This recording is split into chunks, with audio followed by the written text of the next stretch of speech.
Apple was coming first to London. The same was with Abercrombie and Fitch, and then they looked for continental Europe. And the first country Apple looked, it was Switzerland, because in Switzerland they have the best sales results in Europe. And Abercrombie and Fitch, for example, they were struggling with getting the best locations in the biggest cities in Europe. And so the best example is their second store they opened in Copenhagen, which was a long, long way to get this location. And then in between, this was in 2008, they decided to stop the project, but they couldn't get out of their lease contract, so they continued the project. And then they opened the next store in Milan, then in Paris, and in Düsseldorf, and it took them a long, long time to close the deals because of the different rules we have in each country in Europe. You must see a lot of retailers changing their formats within shopping centres to stay ahead of that competition.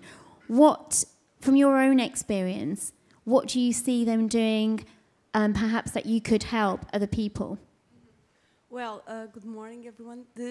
In fact, they are trying sometimes to adapt the concepts that they have and when they bring to Europe, of course, to adequate a little bit to our touch. But more or less, it stays more or less the same. Also to keep the core of the brand, but of course they adapt to the different formats that we have in terms of shopping centers, or they of course have to adapt sometimes also the products and so on.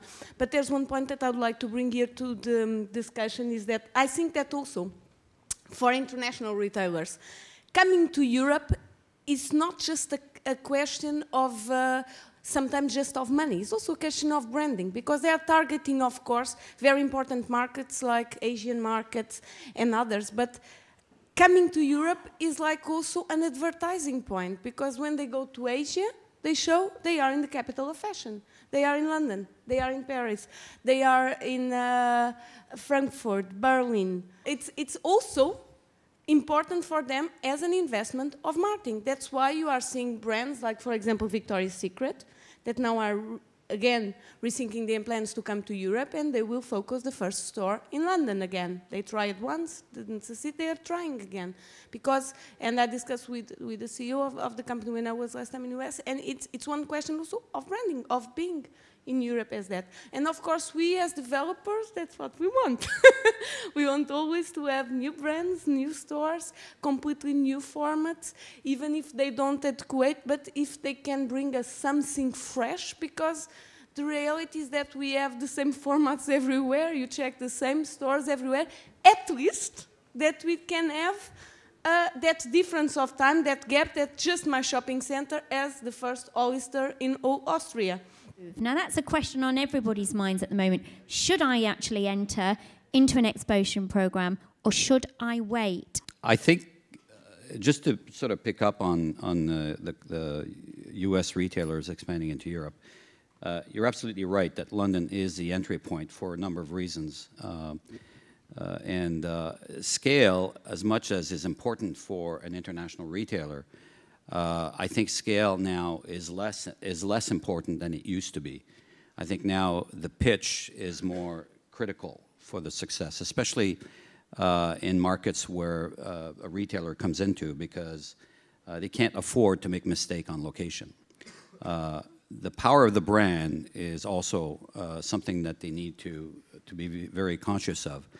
And for example, taking the example of Abercrombie and Fitch, as you know, they have the two concepts. One is a street concept called Abercrombie and Fitch, and the Hollister concept, which is a shopping center concept.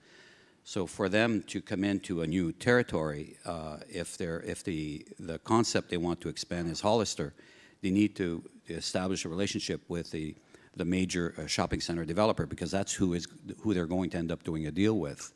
And because Hollister has very stringent, very strict physical, technical requirements for their store, it's important for them to identify not only the market, but the right real estate in those markets to be able to continue their expansion and protect their brand. First of all, coming to your previous question, if this is a good time or not. I mean, it always depends on I mean, your brand must be ready.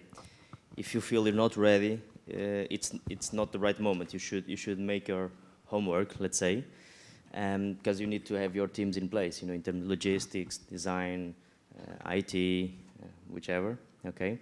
And if you feel then your teams are in place and you're ready for that, then it's of course the best time and you should go for it. In our case, for example, we opened 10 new markets last year, sorry. We saw our roadmap is going through emerging markets, okay? That's where we're going because we feel we can expand much faster in an easier way, let's say. And we're adapting our product locally, specifically in two ways: for very warm markets, Middle East, Latin America, etc., and the opposite for very cold markets, say Russian. So where we develop very specific products, and in order to adapt to local specificities. And it's going very well, so we're not going to stop that way. We keeping to open new markets and developing to be a real global brand. For brands who are already well known in the world, so everybody knows the luxury brands from the LVMH group and from the Gucci group, for sure they must take the locations in the best parts of the streets when they've been offered, because everybody knows them. But we have also examples like Gap, who came a couple of years to Germany, and then I think it's now 6 or 7 years ago, they closed all their shops and sold them to H&M, and now they want to come again to Germany, and they need more time to experience the markets and to know exactly where they want to choose the locations to be. And it's a long process, and especially if they are not familiar with countries, they need a long time in advance to examine the specific markets. As they did in Italy last year, they opened the first 2 stores in the best locations in Milan, and they will expand now everywhere in Italy and then in the rest of Europe. And actually, they have a heavy program in Asia. This took them also a long time to examine the markets there. So this is an example actually for global expansion with Gap and Banana Republic. Right now, we're the only market that we're actually developing a new product is in Canada, and the product is quite specialized. It's the Mills concept, but it's a hybrid. It's not the Mills that we know in the U.S. It's more of a Canadian version of a Mills, and it's basically, there are many constraints to new developments, zoning, and you know, the planning consent, and getting the right mix of anchor tenants to smaller CRU tenants. I think in the end, if you know, if you're a retailer going into a new market, you do need to do your research. But you also need to take a lesson from those who are there and who are succeeding. At the end of the day, you know, our business is to develop a box that's going to draw a lot of people in it, and hopefully it's going to be part of your market that we're going to draw into our shopping center, and you'll be able to spin off from that traffic.